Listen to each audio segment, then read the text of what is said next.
Hello and welcome to our today's lecture.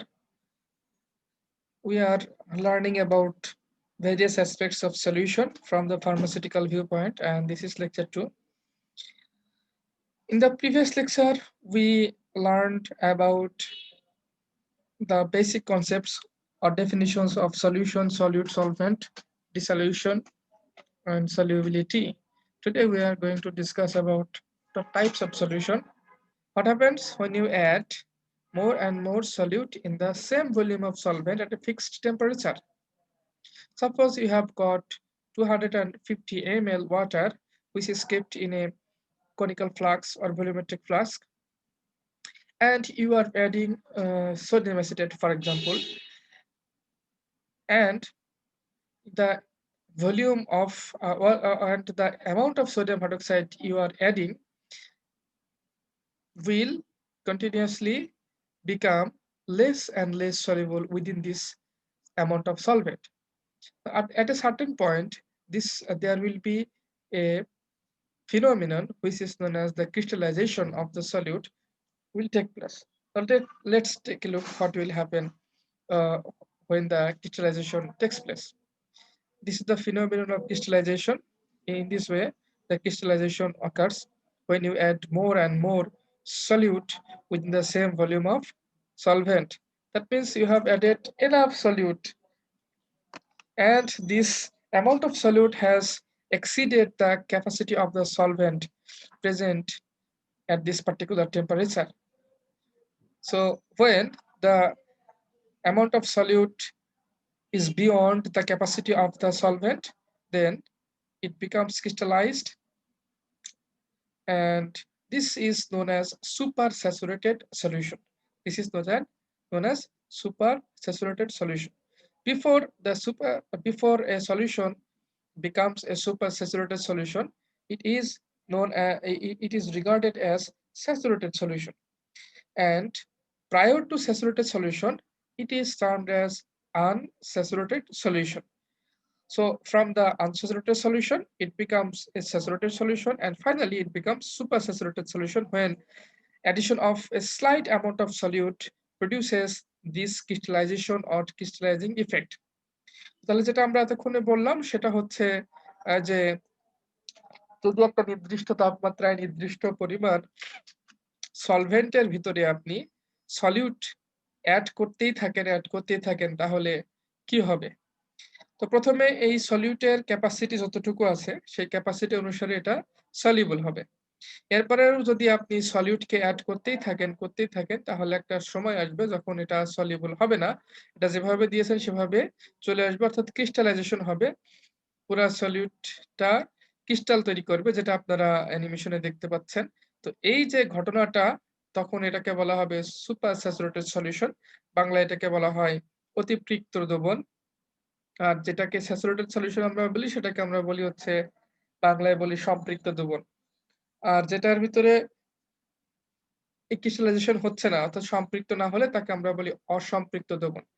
তো বাংলা এখানে আমরা ইউজ করব না, এখন থেকে আমরা ইংলিশ ইউজ করব। তাহলে সলিউটের পরিমাণ আর সলভেন্টের ক্যাপাসিটি এই দুইটার উপর ভিত্তি করে, অর্থাৎ মূল কথা হচ্ছে যে অ্যামাউন্ট অফ সলিউটের উপর ডিপেন্ড করে সলিউশনকে আমরা 3 ভাগে ভাগ করতে পারি। যেটা আনস্যাচুরেটেড, যেটা আনস্যাচুরেটেড সেটার মানে কি? সেটার মানে হলো যে এই যে সলভেন্ট যেটা এখানে আপনারা দেখতে পাচ্ছেন, এর একটা ক্যাপাসিটি আছে কতটুকু সে সলিউট নিতে পারে। এই ক্যাপাসিটির যদি ফুলফিল না হয়, এই সলভেন্টের ক্যাপাসিটি বা এই সলভেন্টের ক্যাপাসিটি যদি ফুলফিল না থাকা অবস্থায়, তখন তার ভিতরে যতটুকু দেয়া হয়েছে সলিউট, দেওয়ার পরে যে সলিউশনটা আমরা পাবো সেটাকে আমরা বলবো আনস্যাচুরেটেড সলিউশন। এটাকে আমরা কি বলবো?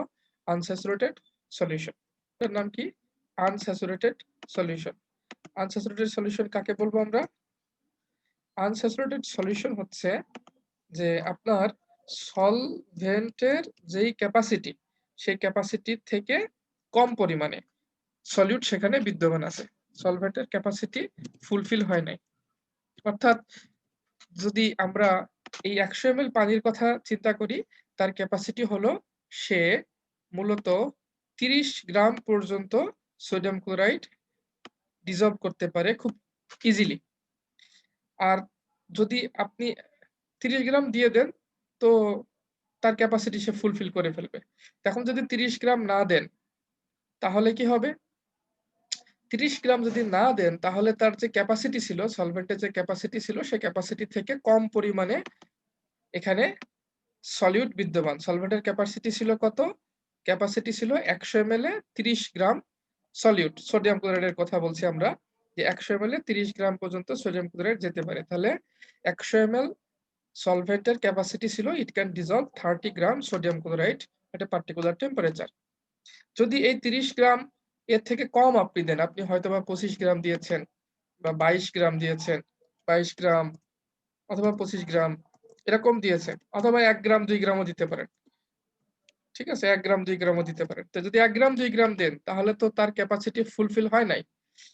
ফলে তার যে ক্যাপাসিটি ফুলফিল হয় নাই, সুতরাং তার ভিতরে আরো দিলে 22 গ্রাম দিলে আপনি আরো 8 গ্রাম দিতে পারবেন ওই তাপমাত্রায়। 25 গ্রাম দিলে you can add more 5 gram within that temperature and in that volume of solvent. যদি 1 গ্রাম দেন, তাহলে আপনি কি করতে পারবেন? 29 গ্রাম সেখানে এড করতে পারবেন। তাহলে একত্রিত করে আমরা কি বলতে পারি? আমরা বলতে পারি যে আনস্যাচুরেটেড সলিউশন হচ্ছে সেই সলিউশন যেই সলিউশনের ভিতরে তার ক্যাপাসিটি থেকে কম পরিমাণে সলিউট আছে। আনস্যাচুরেটেড সলিউশন হচ্ছে সেই সলিউশন যেই সলিউশনের সলভেন্টের ক্যাপাসিটি থেকে কম পরিমাণ সলিউট সেখানে আছে।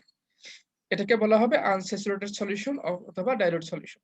এরপরে যদি আপনি এক্সাক্টলি 30 গ্রাম পরিমাণ সলিউট সেখানে দিয়ে দেন, তাহলে তার সলভেন্টের ক্যাপাসিটি ফুলফিল হয়ে যাবে।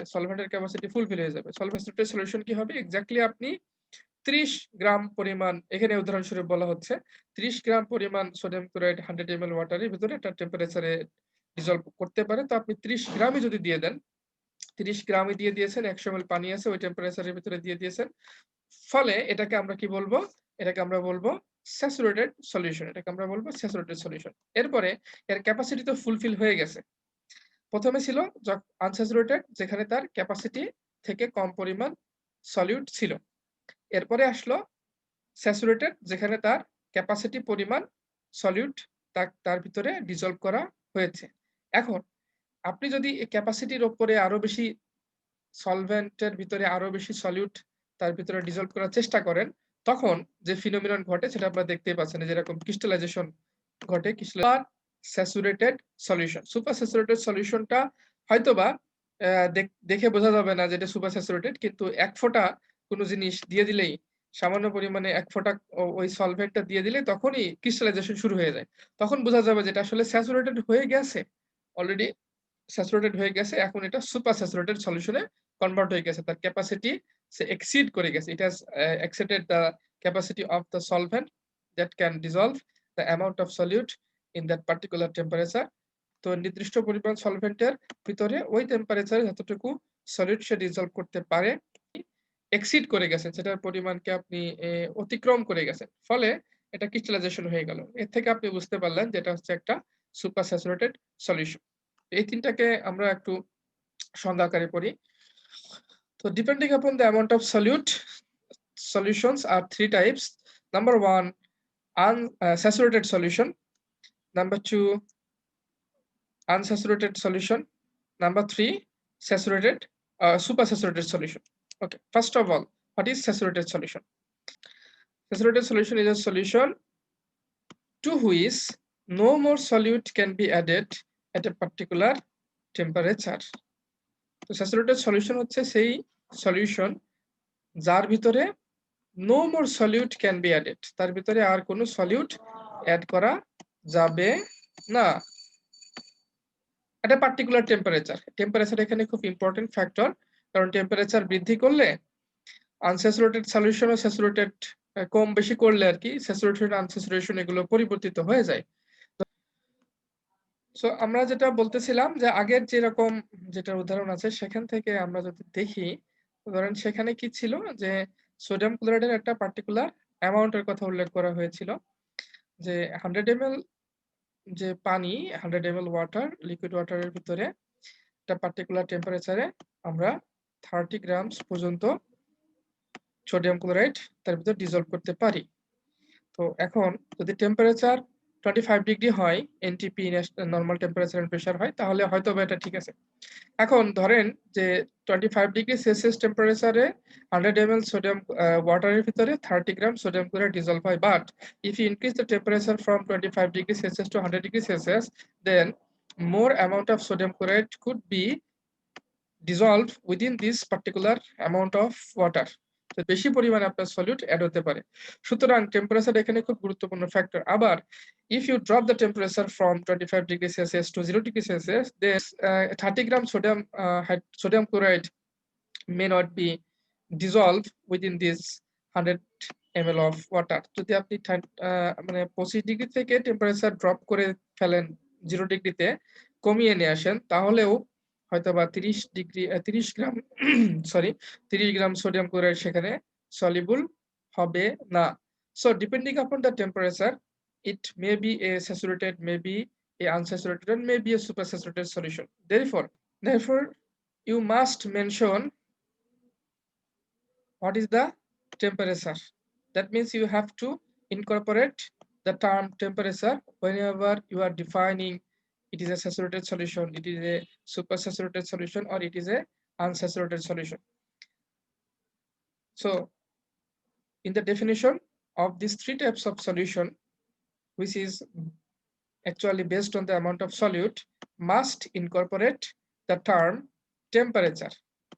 তাহলে আপনার এই তিনটা যে সংজ্ঞা, স্যাচুরেটেড, আনস্যাচুরেটেড কিংবা সুপার স্যাচুরেটেড সলিউশন, এই তিনটা সংজ্ঞার ভিতরে অবশ্যই আপনাকে টেম্পারেচার এই শব্দটা ইনকর্পোরেট করতে হবে। টেম্পারেচার বলে দিতে হবে, এটা পার্টিকুলার টেম্পারেচার। এখানে বলা হচ্ছে যে স্যাচুরেটেড সলিউশন হচ্ছে সেই সলিউশন যার মধ্যে আর কোনো সলিউট অ্যাড করা যাবে না একটা নির্দিষ্ট টেম্পারেচারে। তো এই নির্দিষ্ট টেম্পারেচার যে টেম্পারেচারেই হোক না কেন, এটা ওই টেম্পারেচারের জন্য সেই স্যাচুরেটেড সলিউশন, এটা আপনাকে উল্লেখ করতে হবে।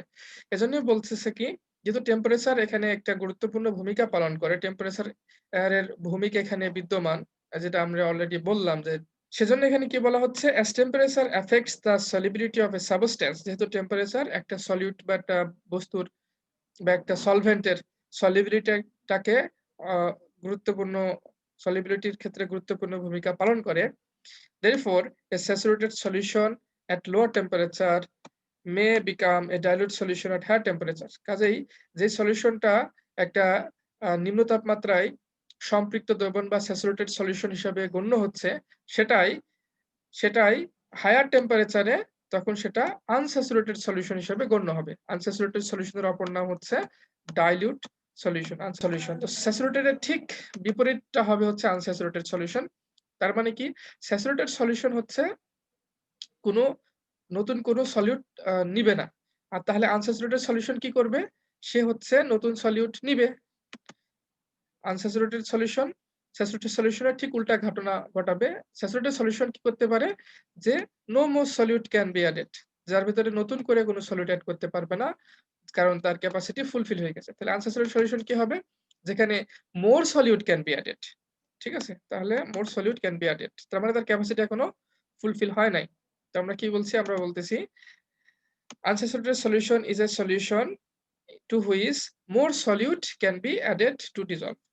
এখানে ছিল no more solute can be added, R unsaturated solution এ কি হবে, more solute can be added to dissolve। অর্থাৎ যে সলিউশনের ভিতরে সলভেন্টের ক্যাপাসিটি যেরকম, ধরা যাক 100 ml ওয়াটারের ভিতরে এনটিপি নরমাল টেম্পারেচার এন্ড প্রেসারে 30 গ্রাম সোডিয়াম ক্লোরাইড ডিসলভ হতে পারে, যেখানে আপনি 1 গ্রাম বা 2 গ্রাম দিয়েছেন। ফলে সেখানে আরো সলিউট অ্যাড করতে পারবেন, কারণ এখানে তো 30 গ্রাম এখনো হয়নি। ফলে এটাকে আমরা কি বলবো, আনস্যাচুরেটেড সলিউশন। আনস্যাচুরেটেড সলিউশনকে বলা হয় ডাইলিউট সলিউশন। তো আনস্যাচুরেটেড সলিউশন সম্পর্কে আমরা আরো কি বলতে পারি, unsaturated solution contains less solute then the solvent has the capacity to dissolve at a specific temperature. It can take more and more solute to fulfill its capacity. তো capacity অনুসারে তার সলিউটের পরিমাণ যদি কম থাকে একটা পার্টিকুলার টেম্পারেচারে, তাকে আমরা বলবো আনস্যাচুরেটেড সলিউশন। তাহলে উচিত পার্টিকুলার টেম্পারেচারটা উল্লেখ করতে হবে। তো স্যাচুরেটেড এবং আনস্যাচুরেটেড দুইটা গেল, এবার আসেন সুপার স্যাচুরেটেড সলিউশন। তো স্যাচুরেটেড ছিল যে যেখানে তার ক্যাপাসিটি ফুলফিল হয়ে গেছে, no more solute can be added. Unsaturated ছিল যে more solute can be added, তার ক্যাপাসিটি এখনো ফুলফিল হয় নাই, তার ক্যাপাসিটি অনুসারে তাকে আরো বেশি সলিড দিলেও সে ডিজলভ করতে পারবে। এবার আসলে আমরা দেখি super saturated solution. Super saturated কি হবে তাহলে? তার ক্যাপাসিটি এক্সিড করে গেছে। যতটুকু সে ডিজলভ করতে পারে সেটা থেকেও আরো বেশি পরিমাণে সেখানে সলিউট দিয়ে দেওয়া হয়েছে। ফলে কি হবে? ক্রিস্টালাইজেশন হবে। যেটা আপনারা কিছুক্ষণ আগে দেখেছেন ক্রিস্টালাইজেশন হয়। তাহলে আমরা কি বলতে পারি? A solution that contains a higher than saturation concentration of solute is known as supersaturated solution. And in case of supersaturated solution, slight disturbance or seeding causes crystallization of excess solute. তো supersaturated solution কি solution? সেই solution যেটা saturation concentration এর থেকেও অর্থাৎ saturated সলিউশনের যে পরিমাণ capacity ছিল, স্যাচুরেটেড সলিউশনের কতটুকু ক্যাপাসিটি ছিল, যে তাপমাত্রায় একটা সলভেন্ট যে পরিমাণ সলিউট নিতে পারে সেটা হচ্ছে তার ক্যাপাসিটি। তো এটা যদি ফুলফিল হয় তাকে আমরা বলছিলাম স্যাচুরেটেড সলিউশন। তাহলে স্যাচুরেটেড সলিউশনের যে পরিমাণ সলিউট থাকতে পারে সেই অবস্থায় তার যে কনসেন্ট্রেশন হবে সেটাকে আমরা বলবো স্যাচুরেশন কনসেন্ট্রেশন। স্যাচুরেটেড সলিউশনে যে পরিমাণ সলিউট ডিজলভ করতে পারে একটা সলভেন্ট সেটাকে বলা হবে তার স্যাচুরেশন কনসেন্ট্রেশন। তো স্যাচুরেশন কনসেন্ট্রেশন যেমন আমাদের যেখানে আপনারা দেখতে পাচ্ছেন যে একাধিকবার অলরেডি বলা হয়েছে 100 ml ওয়াটারের জন্য স্যাচুরেশন কনসেন্ট্রেশন হতে পারে একটা পার্টিকুলার টেম্পারেচারে 30 গ্রাম সোডিয়াম ক্লোরাইড। যদি এই 30 গ্রাম সোডিয়াম ক্লোরাইড 100 ml এ থাকতে পারে একটা পার্টিকুলার টেম্পারেচারে, ওই টেম্পারেচারে যদি আমি 30 জায়গায় 40 গ্রাম সোডিয়াম ক্লোরাইড দিয়ে দিই তাহলে কি হবে? তাহলে তার স্যাচুরেশন কনসেন্ট্রেশনের থেকে বেশি পরিমাণে সলিউট সেখানে চলে গেল। এই সলিউট চলে যাওয়ার ফলে কি হবে? স্লাইট ডিস্টারবেন্স, যেমন এর আগের স্লাইডে আপনারা দেখলেন, স্লাইট ডিস্টারবেন্স হলে বা সিডিং হলে সেখানে ক্রিস্টালাইজেশন ঘটে। তো যদি এই তিনটা সংজ্ঞা আপনারা বুঝে থাকেন তাহলে এখন আমাকে বলেন দেখি যে এখানে এই ছবিতে কোনটা কোন ধরনের solution? Repeat kori, what is saturated, what is unsaturated, and what is supersaturated solution. So depending upon the capacity of the solvent and the amount of the solute. Basically, the amount depending upon the amount of solute in a particular temperature within a particular amount of solvent, a solution can be classified into 3 categories. Number 1 was unsaturated, number 2 unsaturated, number 2 saturated, number 3 supersaturated. What is unsaturated solution? The solution that can dissolve more amount of solute. That means the capacity of the solvent is not yet fulfilled at a particular temperature. So at a particular temperature, if a solution is able to dissolve more amount of solute, then it will be regarded as an unsaturated solution, and it is also known as a dilute solution. Okay, now what is saturated solution? Saturated solution is that solution to which no more solute can be added in a particular temperature, added at a particular temperature. That means it has just fulfilled its capacity of dissolving the amount of solute at that particular temperature. And the third one is supersaturated solution. What is supersaturated solution? It is the solution that has exceeded its saturation capacity of saturation capacity or saturation concentration of solute. That means it has exceeded its capacity of dissolving the particular amount of solute at that particular temperature. তাপমাত্রা একটা নির্দিষ্ট সলভেন্টের যে capacity, সেই capacity fulfil হওয়ার পরে তাকে আমরা বলবো হচ্ছে স্যাচুরেটেড সলিউশন। স্যাচুরেশন বা স্যাচুরেটেড সলিউশন কিনা সেটা বোঝার জন্য একটা উপায় হলো সেখানে ক্রিস্টাল পড়া শুরু করবে, অর্থাৎ যখনই তার ক্যাপাসিটি ফুলফিল হয়ে যাবে তখনই তার নিচে ওই সলিউটটা যেভাবে অ্যাড করা হয়েছে সেভাবেই জমা হইতে থাকে। এটা হলো বোঝার একটা উপায় যেটা স্যাচুরেটেড হয়ে গেছে, অর্থাৎ এটা সুপার স্যাচুরেটেড হয়ে গেছে আসলে। তো সুপার স্যাচুরেটেড হওয়ার আগ মুহূর্ত পর্যন্ত তার কনসেন্ট্রেশন যতটুকু ছিল সেটাকে আমরা বলবো স্যাচুরেশন কনসেন্ট্রেশন, এবং ওই সলিউশনটাকে আমরা বলবো স্যাচুরেটেড সলিউশন। অবশ্যই পার্টিকুলার টেম্পারেচারে হইতে হবে। একত্রে আমরা বলতে পারি নির্দিষ্ট তাপমাত্রায় একটা সলভেন্টের ক্যাপাসিটি যদি যে পরিমাণ আছে সলিউট ডিজলভ করার, সেই ক্যাপাসিটি যদি ফুলফিল না হয় তাহলে সেটা আনস্যাচুরেটেড সলিউশন। যদি সেই ক্যাপাসিটি ফুলফিল হয় এক্স্যাক্টলি যতটুকু সলিউট সে ডিজলভ করতে পারে ওই পরিমাণ হলে তাকে আমরা বলবো স্যাচুরেটেড সলিউশন। আর যদি যতটুকু ক্যাপাসিটি তার থেকে বেশি পরিমাণে সলিউট অ্যাড করা হয় তাকে আমরা বলবো সুপার স্যাচুরেটেড সলিউশন। আর স্যাচুরেটেড সুপার স্যাচুরেটেড সলিউশন দেখার উপায় হলো সুপার স্যাচুরেটেড সলিউশনে একদম ক্রিস্টালাইজেশন ঘটবে, যেটা আপনারা অ্যানিমেশনে দেখেছেন। আর স্যাচুরেটেড সলিউশনটাও ক্রিস্টালাইজেশনের আগ মুহূর্ত পর্যন্ত তাকে আমরা বলবো হচ্ছে স্যাচুরেটেড সলিউশন। আশা করি এটা যখন এই যে বিকারের কনিক্যাল ফ্লাক্সের ভিতরে এই সলিউশনটা যখন ছিল, তখন তার তাপমাত্রা বেশি ছিল। তাপমাত্রা বেশি থাকার কারণে এটার ভিতরে কোনো ক্রিস্টাল ছিল না। তার মানে তাপমাত্রা বেশি থাকলে এটা ছিল হচ্ছে স্যাচুরেটেড সলিউশন। এরপরে যখন এই যে কালো রঙের যে পাতের উপরে এটাকে ঢালা হচ্ছে, এটা আসলে খুবই ঠান্ডা। তো ঠান্ডা হওয়ার কারণে এর ক্যাপাসিটি অর্থাৎ এই যে ঠান্ডা সলভেন্টের তাপমাত্রা যখন বেশি ছিল, তখন তার ক্যাপাসিটি বেশি ছিল। ফলে এটা তরল অবস্থায় ছিল। কোনো ক্রিস্টাল এখানে পড়েনি। এরপরেই যখন তাপমাত্রা কমে গেল, তখন কিন্তু ক্রিস্টালাইজেশন হয়ে গেল। অর্থাৎ এই সলভেন্টের ক্যাপাসিটি আগে যা ছিল, তাপমাত্রা কমলে ক্যাপাসিটি তার থেকে কমে যায়। ফলে একই পরিমাণ সলিউট আগেও ছিল, কিন্তু তাপমাত্রা বেশি থাকার কারণে সেগুলো খুব ইজিলি এই পানির মধ্যে বা যে সলভেন্টের মধ্যে ডিজলভ আকারে ছিল। এখন যেই তাপমাত্রা কমে গেল, তখন এই সলভেন্টের ক্যাপাসিটি কমে গেছে। ফলে এটা কি হয়ে গেল? ক্রিস্টাল হয়ে গেল। তাহলে তাপমাত্রা কম বেশি হইলে একই সলিউশন কখনো স্যাচুরেটেড হতে পারে, কখনো সুপার স্যাচুরেটেড হতে পারে। কখনো আরো বিভিন্নভাবে ভাগ করা যায় based on the type of physical state of the solid and solvent. Solid এবং সলভেন্টের ফিজিক্যাল স্টেটের উপর ভিত্তি করে সলিউশনকে ভাগ করা যায়। এটা আসলে সলিউশনের ট্রু ক্লাসিফিকেশন না। আসলে আমরা সলিউশন বলতে যেটা বোঝাই, সেটা এখানে সবগুলো সেই ক্রাইটেরিয়া ফুলফিল করবে না। তবুও এটা একটা সলিউশনের ক্যাটাগরি। এগুলোর আবার বিভিন্ন সাব ক্যাটাগরি আছে। যাই হোক, এনিওয়ে, তো দেখেন সলিউট, সলভেন্ট এবং এই দুটার ফিজিক্যাল স্টেট, সলিড এবং সলভেন্ট এবং তাদের ফিজিক্যাল স্টেটের উপর ডিপেন্ড করে সলিউশনকে কি ভাগে ভাগ করতে পারি। প্রথমে আসেন গ্যাস, সলিড ও গ্যাস, সলভেন্ট ও গ্যাস। এরকম যদি হয় সলিড ও গ্যাস, সলভেন্ট ও গ্যাস, তাহলে কি হবে? সলিড ও গ্যাস, সলভেন্ট ও গ্যাস, তাহলে উদাহরণ হচ্ছে কি বাতাস। এরপরে আসেন সলভেন্ট গ্যাস কিন্তু সলিড হচ্ছে লিকুইড, যেমন ওয়াটার ইন অক্সিজেন। সলভেন্ট হচ্ছে গ্যাস কিন্তু সলিড হচ্ছে লিকুইড, যেমন ওয়াটার ইন অক্সিজেন। সলিউট হচ্ছে সলিড, সলভেন্ট হচ্ছে গ্যাস, উদাহরণ হচ্ছে আয়োডিন ইন এয়ার। আয়োডিন বাতাসের সাথে মিশে যায়। গ্যাস ইন লিকুইড, লিকুইডটা হচ্ছে সলভেন্ট, গ্যাস হচ্ছে, এটার উদাহরণ হচ্ছে কার্বনেটেড ওয়াটার, যেমন 7 আপ, কোকা-কোলা, পেপসি। এর ভিতরে কার্বন ডাইঅক্সাইড গ্যাস লিকুইডের মধ্যে ডিজলভ আকারে থাকে। লিকুইড ইন লিকুইড, লিকুইডের অনেক উদাহরণ দেওয়া যায়। লিকুইডের উদাহরণ প্রচুর দেওয়া যায়। চোখের পানি যদি আপনি এমনি এক গ্লাস পানির সাথে মিশিয়ে দেন, এটা লিকুইড হতে পারে। তারপর ওয়াটারের মধ্যে পানি, অ্যালকোহলের ভিতরে পানি মিশালে লিকুইড হতে পারে। সোডার মধ্যে পানি মিশালে লিকুইড হতে পারে। লিকুইডের উদাহরণ অনেক দেওয়া যেতে পারে। Solid in liquid, aqueous sodium chloride solution. Sodium chloride মানে লবণ, তারপর চিনি, এরকম অনেক কিছু আছে যেগুলো আমরা পানিতে দ্রবীভূত করতে পারি, বা আরো অন্যান্য সলভেন্টের ভিতরে এরকম সলিড অনেক কিছু ডিজলভ হয়। তো সেগুলো আসলে সলিড ইন লিকুইডের উদাহরণ, অর্থাৎ লিকুইডটা হচ্ছে সলভেন্ট আর সলিডটা হচ্ছে সলিড।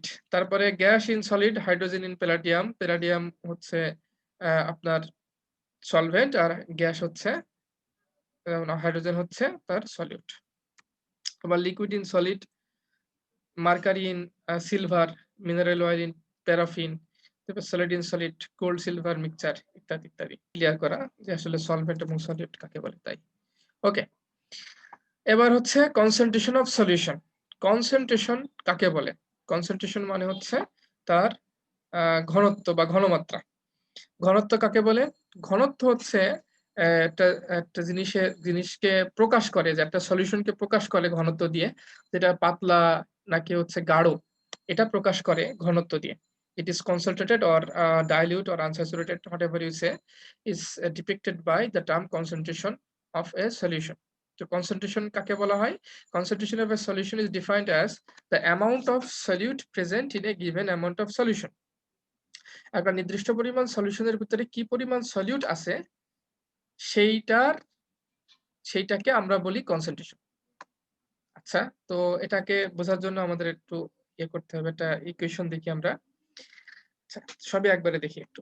কনসেন্ট্রেশন কি? Amount of solute in a given amount of solution. আচ্ছা, এখন এটা বোঝার জন্য আমরা একটু আগে এই ছবি দুইটা দেখি। আপনারা এখানে দেখতে পাচ্ছেন যে এই প্রথম যেই বিকার, সেই বিকারে পানির পরিমাণ কম, আর দ্বিতীয় বিকারে পানির পরিমাণ বেশি। তো ধরা যাক প্রথম বিকারে পানি আছে হচ্ছে, ধরা যাক এটা আছে হচ্ছে 25 ml, পানিই ধরলাম, সলভেন্ট হচ্ছে পানি 25 ml, প্রথম বিকারে আছে হচ্ছে 25 ml। আর দ্বিতীয় যে বিকার সেখানে আছে পানির পরিমাণ ধরা যাক ডাবল, এটা হচ্ছে 50 ml, 50 ml পানি আছে। ওকে। তো এই 25 ml 50 ml এটা কিসের পরিমাণ? অ্যামাউন্ট অফ সলিউশনের পরিমাণ। যেহেতু এটা সলিড ইন যদি লিকুইড ইন লিকুইড হয় তাহলে অ্যামাউন্ট অফ সলভেন্ট হতে পারে। Otherwise it is amount of solution. Amount of solution মানে সলিউশনের ভলিউম কতটুকু সেটা আমরা জানতে পারলাম। এটা হচ্ছে 25 ml, এটা হচ্ছে 50 ml। তাহলে অ্যামাউন্ট অফ সলিউশন। আমাদের সংজ্ঞায় ২ টা অংশ ছিল। একটা ছিল হচ্ছে অ্যামাউন্ট অফ সলিউশন। তো অ্যামাউন্ট অফ সলিউশন সম্পর্কে আশা করি বুঝতে পারছেন। আমাদের সূত্র সেখানেও বলা আছে অ্যামাউন্ট অফ সলিউশন। আচ্ছা। অ্যামাউন্ট অফ সলিউশন বুঝতে পারলাম। এবার আসেন অ্যামাউন্ট অফ সলিউট, সলিউটের পরিমাণ। তো ২ টা যে বিকার, ২ টা বিকারেই অ্যামাউন্ট অফ সলিউট হচ্ছে সমপরিমাণ দেয়া আছে। ধরা যাক এটা হচ্ছে যেই এখানে গোল, গোল দেখতে পাচ্ছেন সেগুলো আসলে অণু। অণু হচ্ছে এখানে বিদ্যমান। এটা কিসের অণু? এটা হচ্ছে সলিউটের অণু। ধরা যাক এটা সোডিয়াম ক্লোরাইডের একটা সলিউশন।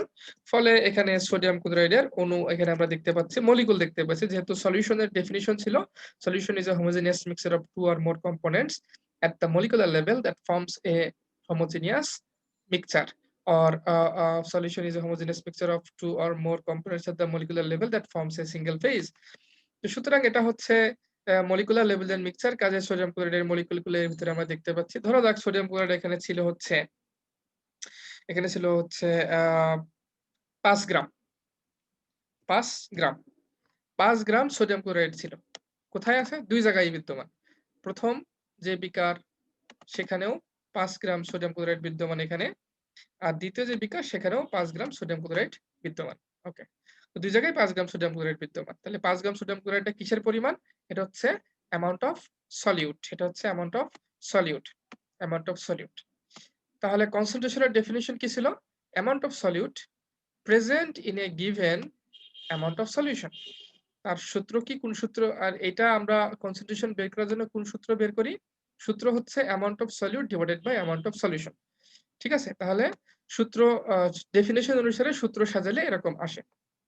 ঠিক আছে? ডেফিনিশন অনুসারে সূত্র সাজালে এরকম আসে। তো এখন আমরা ডেফিনিশনটার অনুসারে যে সূত্র সাজাইলাম, অর্থাৎ ডেফিনিশনে বলছিল যে amount of solute in a given amount of solution.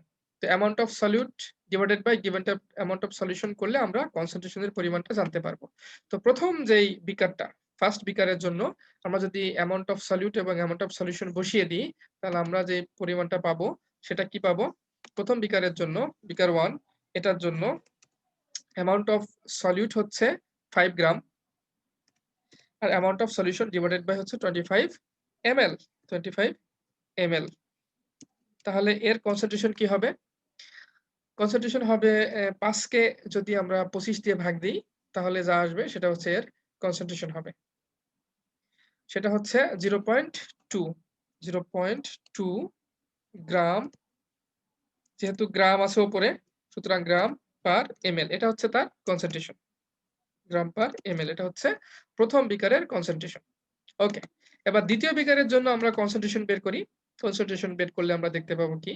For second beaker, we have to divide the amount of solute, which is 5 gram, divided by 50 ml, because the amount of solvent is 50 ml.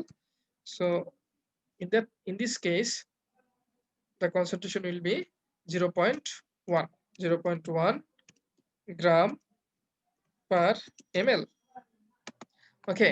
তাহলে আমরা প্রথম এবং দ্বিতীয় ২ টা সলিউশনের জন্য আমরা concentration বের করতে পারলাম। তাহলে আমরা আশা করি বুঝতে পারছেন, আমি আশা করি আপনারা বুঝতে পেরেছেন যে কিভাবে কনসেনট্রেশন বের করতে হয় এবং কনসেনট্রেশন কাকে বলে। তাহলে কনসেনট্রেশনের ডেফিনিশন ছিল amount of solute present in a given amount of solution. মানে একটা নির্দিষ্ট পরিমাণ সলিউশনে কতটুকু সলিউট প্রেজেন্ট সেটাকে আমরা বলি হচ্ছে কনসেনট্রেশন। আর কনসেনট্রেশন বের করার জন্য যে সূত্র ব্যবহার করা হয়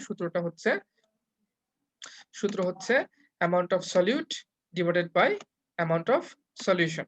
তো সেই সূত্র মতে আমরা আমাদের ছবিতে যে ২ টা বিকার ছিল বিকারের কনসেনট্রেশন বের করেছি। কনসেনট্রেশন বের করার পরে আমরা দেখতে পাচ্ছি যে প্রথম বিকারের কনসেনট্রেশন হচ্ছে 0.2 আর দ্বিতীয় বিকারের কনসেন্ট্রেশন হচ্ছে 0.1 গ্রাম পার ml। তো এর মধ্যে বড় কোনটা? 0.2 বড় না 0.1 বড়? নিঃসন্দেহে 0.2 গ্রাম বড়।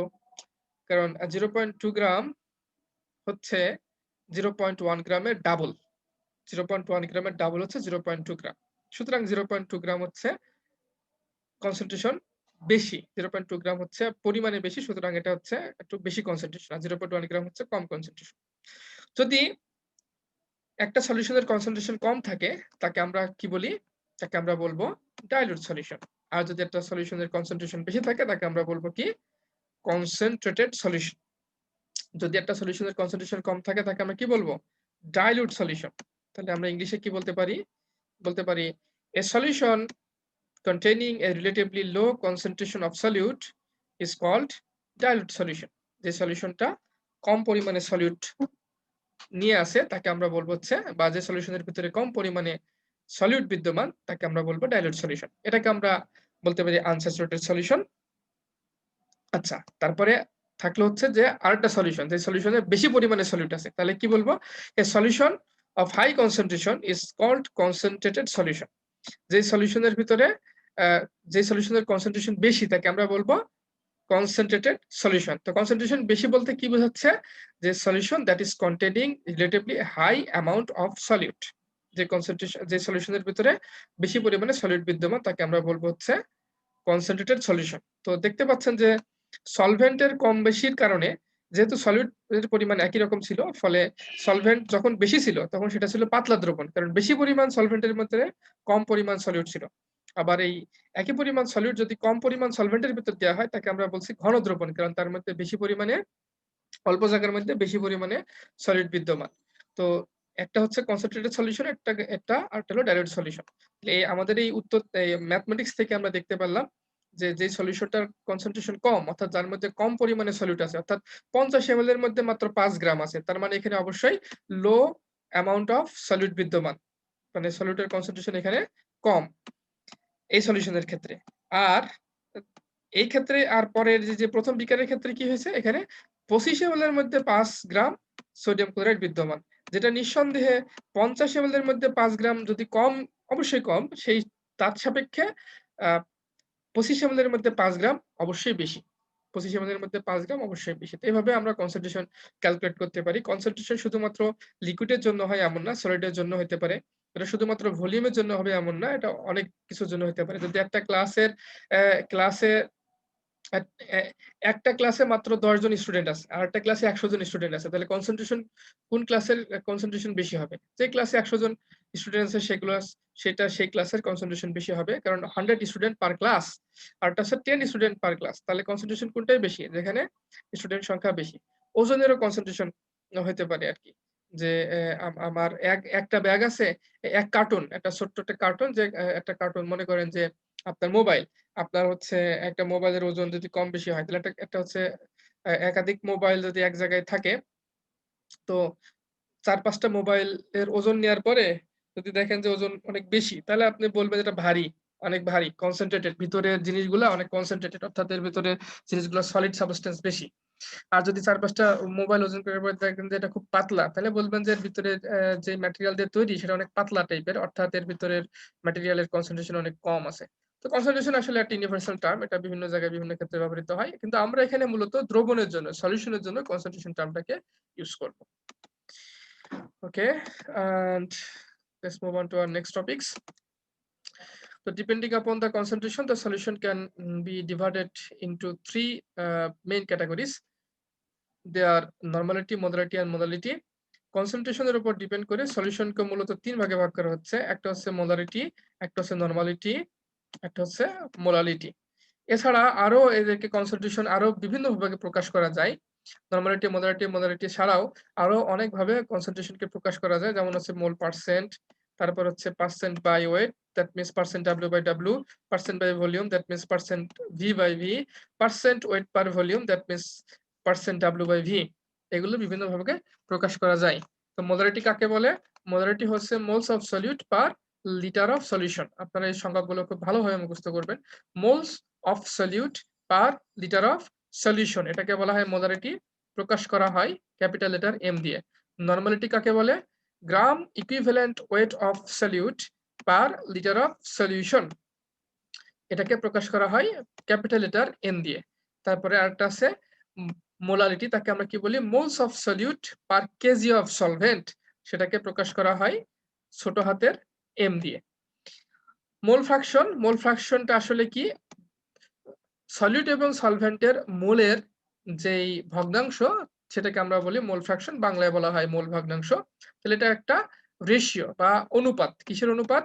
Ratio of moles of one constituent of a solution to the total moles of all constituents solute and solvent. Solute এবং সলভেন্টের দুইটার মোল একত্রে যোগ করার পরে সেই তার সাপেক্ষে যদি সলিউটের মোল কতটুকু আছে বা সলভেন্টের মোল কতটুকু আছে এটা যদি ভগ্নাংশ আকারে বের করি সেটাকে আমরা বলি মোল ফ্র্যাকশন। আর মোল ফ্র্যাকশনকে যদি 100 দিয়ে গুণ করা হয় তাকে বলা হয় মোল পার্সেন্ট।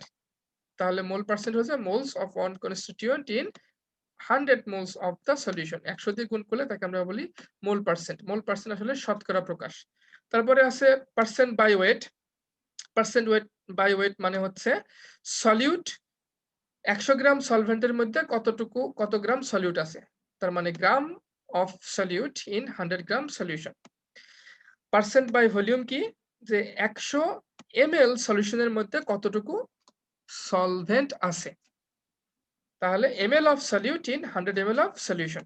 তো পার্সেন্ট বা পার্সেন্ট ওয়েট বাই ওয়েট বা পার্সেন্ট বাই ওয়েট কি ছিল, গ্রাম অফ সলিউট, তার মানে সলিউটটার ওজন হবে হচ্ছে গ্রামে, আর সলিউশনের ওজনটাও হবে কিসে, গ্রামে। সলিউট এবং সলভেন্ট সলিউশন দুটার ওজন করতে হবে গ্রামে। তার মানে 100 গ্রাম সলিউশনে কত গ্রাম সলিউট আছে সেটা হচ্ছে পার্সেন্ট বাই ওয়েট। আর পার্সেন্ট ভলিউম বাই ভলিউম হলো সলিউটটার পরিমাণ নির্ণয় করা হবে ভলিউমে, আর সলভেন্টের পরিমাণও নির্ণয় করা হবে ভলিউমে। তার মানে 100 ml সলিউশনের মধ্যে কত ml সলিউট আছে এটাকে বলা হবে পার্সেন্ট বাই ভলিউম। এবারে বাকি থাকলো percent by weight in volume.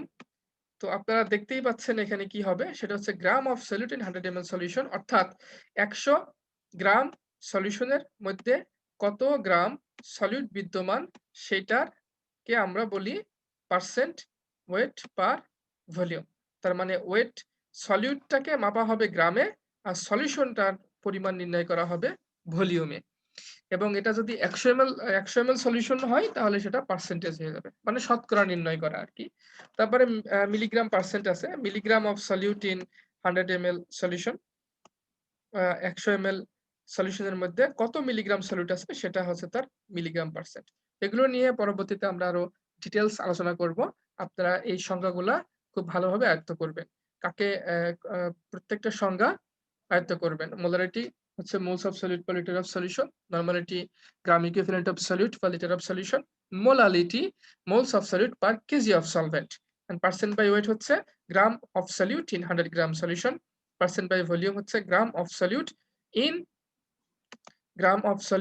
100 gram of solution, and percent weight per volume হচ্ছে gram of solute in 100 ml solution. এবং এটা বুঝতেই পারবেন যদি উপরে ডাব্লু থাকে এটা হচ্ছে সলিউটের ওজন, আর নিচে ডাব্লু হচ্ছে সলিউশনের ওজন।